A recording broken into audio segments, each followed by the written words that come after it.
Hello everyone, अस्सलाम वालेकुम, नमस्ते जी, सत श्री अकाल एंड जय श्री राम। कैसे हैं आप लोग? आई होप आप लोग बिल्कुल ठीक होंगे और मैं भी बिल्कुल ठीक हूँ। आज हम रिएक्शन देंगे। एक वीडियो है बहुत ही जबरदस्त, और वीडियो जबरदस्त इसलिए है क्योंकि इसमें याना मीर हैं और बात करने वाली हैं अबाउट वुमेन कश्मीरी जो फीमेल्स हैं उनकी एजुकेशन के ऊपर। सो डेफिनेटली वीडियो अच्छी होगी, तो उसके लिए हम ये वीडियो देखते हैं और रिएक्शन देते हैं। सो बिना देरी के चलते उस वीडियो की तरफ। सो उससे पहले अगर आपने मेरा चैनल सब्सक्राइब नहीं किया तो लाजमी सब्सक्राइब कर लीजिएगा और ऑल नोटिफिकेशन पर बेल आइकन को प्रेस करना बिल्कुल मत भूलिएगा, ताकि सारी की सारी वीडियोस जो है वो आप लोगों को मिलती रहें। सो खैर चलते हैं आज की वीडियो की तरफ और देखते हैं कि याना मीर जो है वो क्या कह रही हैं।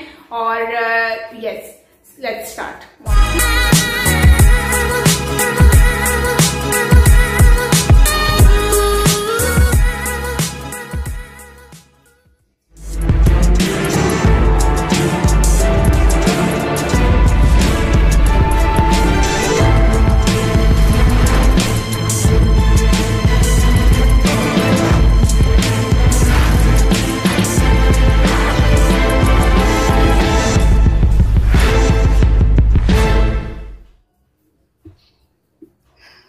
अस्सलाम वालेकुम, नमस्कार, सत श्री अकाल एंड गुड इवनिंग।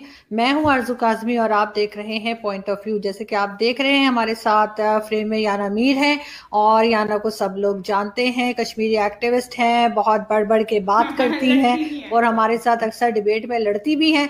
लेकिन आज हम ज़रा आराम से बात करेंगे और हम गर्ल्स एजुकेशन के ऊपर बात करेंगे और याना से पूछना चाहेंगे कि वो क्या समझती हैं कि कितनी इम्पोर्टेंट है एजुकेशन किसी भी बच्ची के लिए, किसी लड़की के लिए, किसी गर्ल के लिए। क्योंकि हमारे यहाँ तो आपने जो है वो देख चुके हैं कि किस तरह का माहौल होता है, लड़कियों को इतनी इम्पोर्टेंस नहीं दी जाती और ना ही उनकी एजुकेशन को। हमने मलाला को भी देखा, हमने मलाला के साथ जो हुआ वो भी देखा। लेकिन याना इस सब बातों पे क्या समझती हैं और क्या सोचती हैं, हम याना से बात करते हैं। बहुत शुक्रिया याना कि आपने ज्वाइन किया। Thank you so much. Thank you for having me आरजू।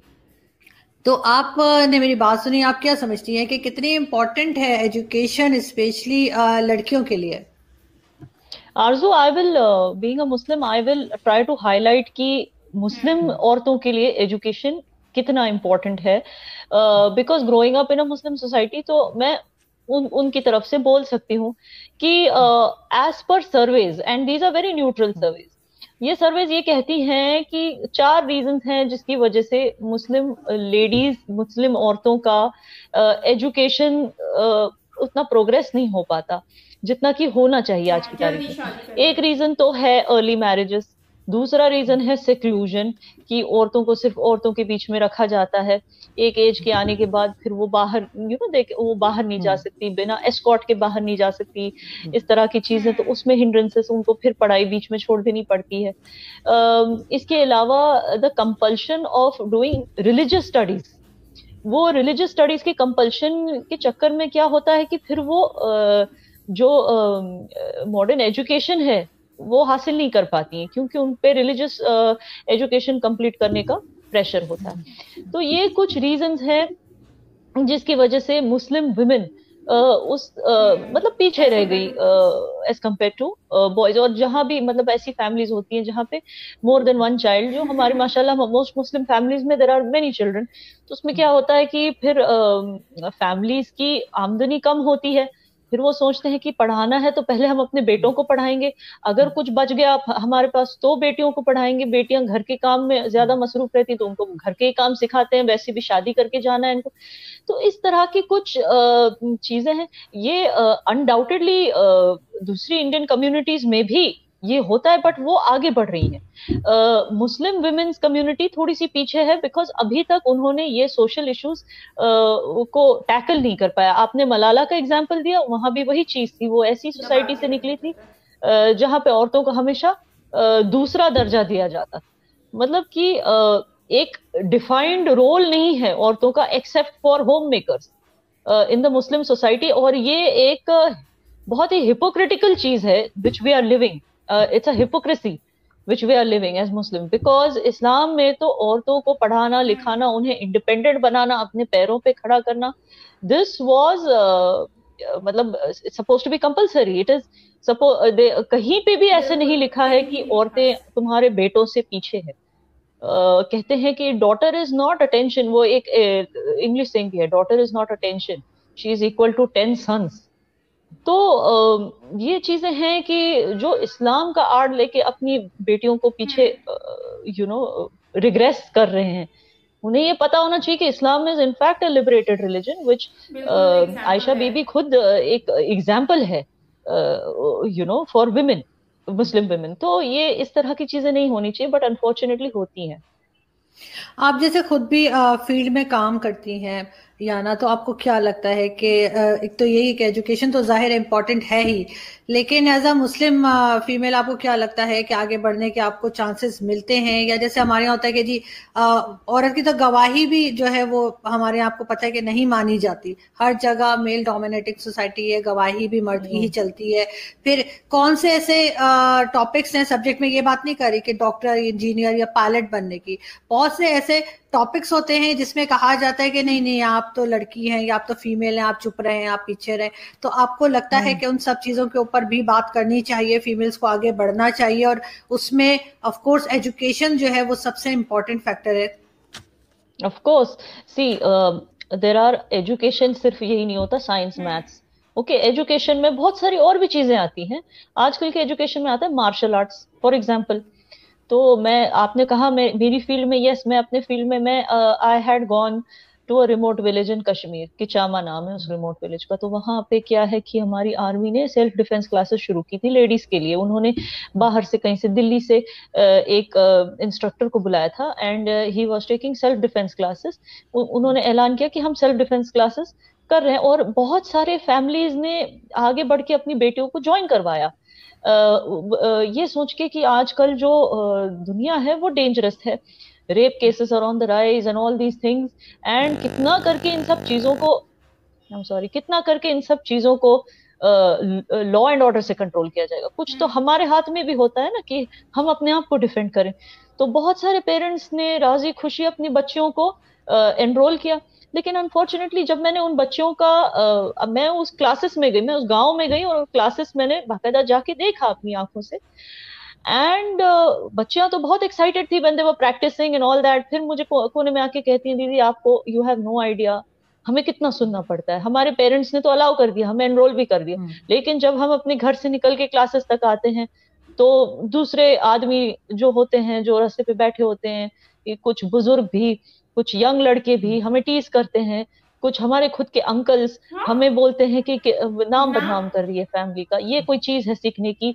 ये लड़कियां थोड़ी ना सीखती हैं। क्यों नहीं, वो भी तो एक तरह का एजुकेशन है, अपने आप को डिफेंड करना एक औरत के लिए it is a very important thing. उसमें गलत क्या है? What is wrong with it?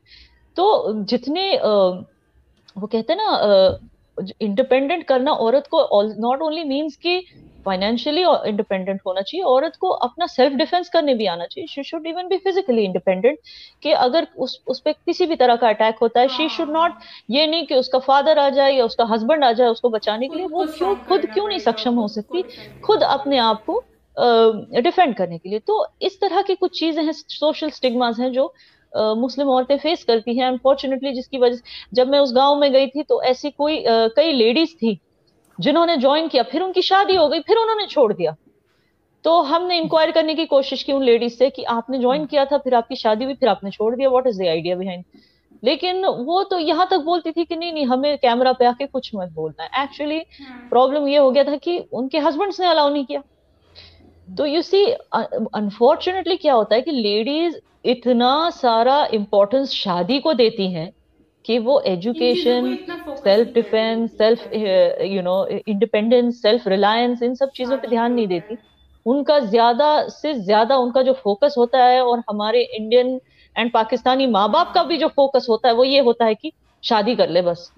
उनका मेन, जब बेटी पैदा हुई मतलब वो पहले ये सोचने लगते हैं कि चलो इसकी शादी के लिए हमें इतनी बचत करनी है, इतना बचा के रखना है, till the time she is 20-21 हमें इतनी बचत होनी चाहिए, फिर इसकी शादी करनी है। दिस इज अनफॉर्चुनेट कि आजकल के इवन एजुकेटेड पेरेंट्स भी ऐसी सोचते हैं। लेकिन याना ये सारी की सारी जो इज्जत क्या कही जाती है खानदान की, वो सिर्फ बेटी ही लेके क्यों चलती है? बेटों के ऊपर इतना प्रेशर नहीं होता कि वो कुछ भी कर रहे हैं, कहीं भी जा रहे हैं, किसी भी फील्ड में काम कर रहे हैं, ये सारी चीजें बेटियों के ऊपर ही क्यों आ जाती हैं? जबकि माँ बाप पढ़े लिखे भी होते हैं। ऐसा नहीं कि कोई मैं ऐसी बात कर रही हूँ कि जो एजुकेटेड नहीं है, मैं एजुकेटेड पेरेंट्स की भी बात कर रही हूँ। वो भी ये समझते हैं कि भाई बेटी ने अगर कोई ऐसी फील्ड ज्वाइन की जो उनके ख्याल से नहीं करनी चाहिए, चाहे वो मीडिया हो, चाहे वो कुछ भी हो, तो वो कहते नहीं जी हमारी तो बड़ी इज्जत खराब कर दी। तो बेटियां ही आपको क्यों लगता है कि इज्जत लेके चल रही हैं आगे?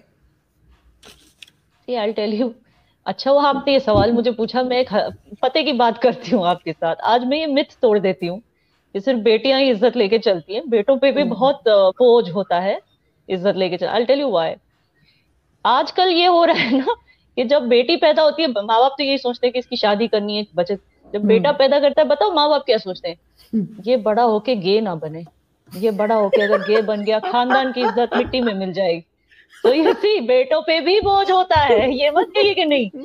और अनफॉर्चुनेटली देखिए, ये कोई आपको शायद हंसी आएगी, बट अनफॉर्चुनेटली रेप्स जो है, देखिए पेरेंट्स तक मैं ये पैगाम पहुंचाना चाहती हूँ। आपको ये डर लगता है ना कि अगर बेटी बाहर चली गई, कहीं उसका रेप ना हो जाए, कहीं उसके साथ कोई कुछ खराब ना हो जाए, उसकी जिंदगी खराब ना हो जाए, इसलिए आप चाहते हैं कि वो ज्यादा से ज्यादा घर पे बैठे, लड़कियों के बीच में उठना बैठना हो उसका, और मतलब इज्जत से अपनी शादी करके चले जाए, ताकि आप लोगों से वो इनसिक्योरिटी हट जाए कि हमें इसको बचा के रखना है, इसकी इज्जत बचा के रखनी है, एक बार शादी होगी तो इसका हस्बैंड इसका देख लेगा।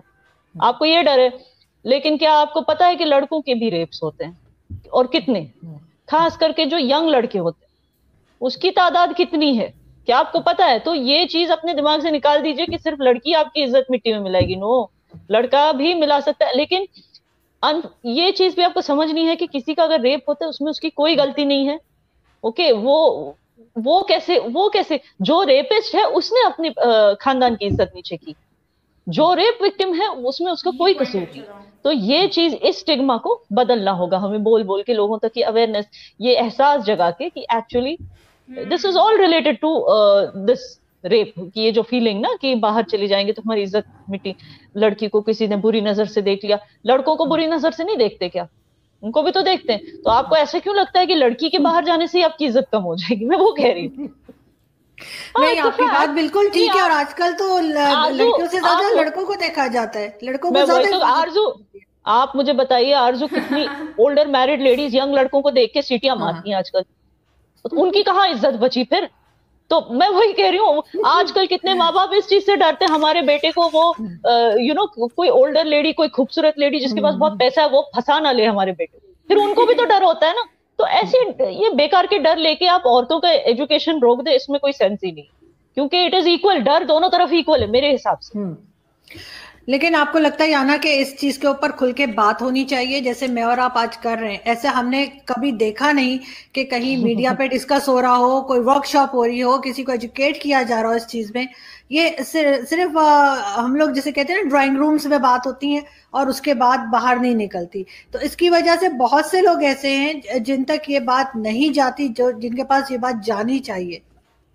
यस, देखो आरजू, I totally agree with you. इस टॉपिक को ज्यादा लोग टच नहीं करते, जिनको करना चाहिए। अब जैसे मलाला है, she could have been a figure, मतलब टॉकिंग अबाउट दिस एवरीवेयर, मगर वो क्या पता क्या होता है, ये जो भी मतलब इन्फ्लुएंसर्स होते हैं, मैंने नोटिस किया है, वो कुछ करके, कुछ अच्छा काम करके फिर इन्फ्लुएंसर्स बन जाते हैं। लेकिन जैसे इन्फ्लुएंसर बन जाते हैं, वो गलत चीजों में पड़ जाते हैं। वो चाहे डांसर्स हो, सिंगर्स हो, वो चाहे क्लाइमेट एक्टिविस्ट हो, या मलाला जैसी एजुकेशन आइकॉन हो, ये क्या करते हैं, पहले थोड़ा कुछ काम करके पॉपुलर हो जाते हैं, फिर उसके बाद बस ट्विटर पे जिंदा रहते हैं। ये मतलब कुछ ना कुछ, कोई ना कोई कंट्रोवर्सी जिसके साथ इनका कोई लेना देना नहीं है, ये पोस्ट करते रहते हैं कुछ पैसों के लिए, और उसी में उनका गुजारा होता है। तो दिस इज अनफॉर्चुनेट। अगर मलाला ने ये चीज उठाई है, ये मुद्दा उठाया, she should take it all the way. अब वो बस एक ट्विटर मीडिया एक्टिविस्ट रह के बैठ गई है। वो करती क्या है? She is suppose to be going and spreading the word about Muslim women's education, how it is how our stigmas are hindering our educational process. वो मतलब वो उसने बंद कर दिया काम, जो काम में she was suppose to be, she was looked upon by all Muslim women at one point of time. लेकिन अब वो बस बन के रह गई एक ट्विटर पपेट, और कुछ नहीं। लेकिन हम सिर्फ मुस्लिम वुमेन की बात नहीं कर रहे, हम हिंदुस्तान पाकिस्तान में जो से भी रिलीजन्स हैं और उसमें जो है सबका हाल तो एक ही जैसा है। इस जगह जाके वो हिंदू हो चाहे मुस्लिम हो, सबने अपनी जो फीमेल्स हैं उनको जिसे कहते हैं पीछे रखा हुआ है। और हर जगह पे बाकी रिलीजन्स में भी बहुत ज्यादा होता है कि हमारे यहाँ तो खैर ऑनर किलिंग भी बहुत ज्यादा होती है पाकिस्तान में और मुस्लिम्स में, लेकिन ये चीज तो हिंदू रिलीजन में भी है कि वो औरतों को पीछे रखते हैं और जेंट्स उनके आगे होते हैं। तो उसमें आपको लगता है कि कुछ इनको माइंड को चेंज करना पड़ेगा, बात करनी पड़ेगी और इस तरह के टॉपिक्स को उठाना पड़ेगा। और आप जैसे लोग हैं जो इस तरह की वर्कशॉप्स कर सकते हैं, लोगों से बात कर सकते हैं, लेकिन क्या आपको बात करनी दी जाएगी? देखिए, I am from a democratic country जहाँ पे बात करने दी जाती है, मुझे तो कोई रोकता नहीं है बाय ग्रेस ऑफ गॉड। लेकिन जिस तरह की वर्कशॉप्स की आप बात कर रही हैं, yes that has to happen, that you know, और चल भी रहे मेरे ख्याल से वुमेन्स एम्पावरमेंट के बहुत सारे एनजीओज हैं हमारे देश में, मेरे देश में तो है। I am not sure about your Pakistan, मगर यहाँ पे तो है वुमेन्स एम्पावरमेंट। कश्मीर में I think there are 50 to 60 women's empowerment NGOs that are working. So and definitely, and if you talk about Kashmiri society, यहाँ पे education के मामले में we are quite, we are one of the most literate states, erstwhile state I would say. We are one of the most literate places in India. See, and when you talk about other religions, मैं ये बताऊंगी कि see, उनका क्या हो गया है कि they don't follow any religious laws, ठीक है ना। दे फॉलो जो बाकी जो रिलीजन्स हैं मेरी कंट्री में, जैसे कि हिंदूज हैं, Jains, Buddhists, they follow only the Indian laws. And Indian laws में जैसे कि सती अबॉलिश कर दिया, बहुत सारी चीजें उन्होंने अबॉलिश की जो औरतों के हित के अगेंस्ट थी, उनके इंटरेस्ट, उनके बेनिफिट के खिलाफ थी। बहुत सारी ऐसी चीजों को उन्होंने, by the way, caste system भी अबॉलिश किया हुआ है। आर्टिकल 15 के हिसाब से किसी को भी आप कास्ट की वजह से डिस्क्रिमिनेट नहीं कर सकते। तो क्या है कि बाकी रिलीजन्स जो है वो फॉलो करते, लेकिन Islam, why am I highlighting Muslim women, क्योंकि जो मुस्लिम्स हैं वो अभी तक शरिया में ही यकीन रखते हैं। काफी हद तक उनका पहला डिसीजन या उनका पहला कोई भी जो आउटलुक है वो शरिया बेस्ड होता है। तो इसके लिए मैंने हाईलाइट किया कि जिस दिन यूनिफॉर्म सिविल कोड की बात हो रही है हमारी कंट्री में, जैसे धीरे धीरे जो चीजें मुस्लिम औरतों के खिलाफ थी, वो जैसे ट्रिपल तलाक, ये सारी चीजें उन्होंने अबॉलिश की है। लेकिन जिस दिन यूनिफॉर्म सिविल कोड आ जाएगा तो तब ये होगा कि everybody including Muslims will have to follow only the national laws. तो I think that will make a big difference, क्योंकि एटलीस्ट कम से कम यू नो, जैसे कि बहुत जल्दी शादी कर लेना लड़कियों की, see that's not allowed in our law, Indian law. मगर ये लोग अपने शरिया के हिसाब से, कई सारी कम्युनिटीज हैं, I am not talking Kashmiris, Kashmir में ऐसा नहीं होता है, generally women marry late, but I am talking about small community, many parts of India there are, जहाँ पे मुस्लिम मेजोरिटीज हैं, छोटे छोटे गांव हैं, छोटी एरियाज हैं जहाँ पे there are Muslim majority, and they वो आपस में 16 साल 17 साल की उम्र में लड़कियों की शादी कराते हैं, उनको सिर्फ कुरान खानी पढ़ाते, उनको स्कूल नहीं भेजते। ये सब होता है because they are only following sharia. when they start following the national laws like all other religions in our country, फिर उनके साथ ये, इसके लिए मुझे लगता है कि हिंदूज का ये मसला था, लेकिन वो आगे बढ़े हैं, क्योंकि जब से हमारे लॉज बने हैं, कॉन्स्टिट्यूशन बना है, तब से ये फीमेल्स के बारे में, मुस्लिम फीमेल्स के बारे में बात की है और काफी अच्छी बातें की हैं, पॉइंट बहुत अच्छे थे। और इसमें हिंदुइज्म के बारे में भी बात की गई है कि हिंदू जो लोग हैं वो लोग अपनी फीमेल्स को कैसे ट्रीट करते हैं, उनकी एजुकेशन के ऊपर किस तरह से फोकस करते हैं। तो मुझे जो इनकी जो मैं जो अपनी नॉर्मली लाइफ में देखती हूँ, तो उसके बारे में मैं भी अपना एक्सपीरियंस और जो ओपिनियंस है वो शेयर करूंगी, क्योंकि एज बीइंग मुस्लिम मैं मेरे जो अब तक की लाइफ गुजारी है तो उसमें क्या क्या चीजें मैंने भी देखी हैं वो भी मैं आपको बताऊंगी।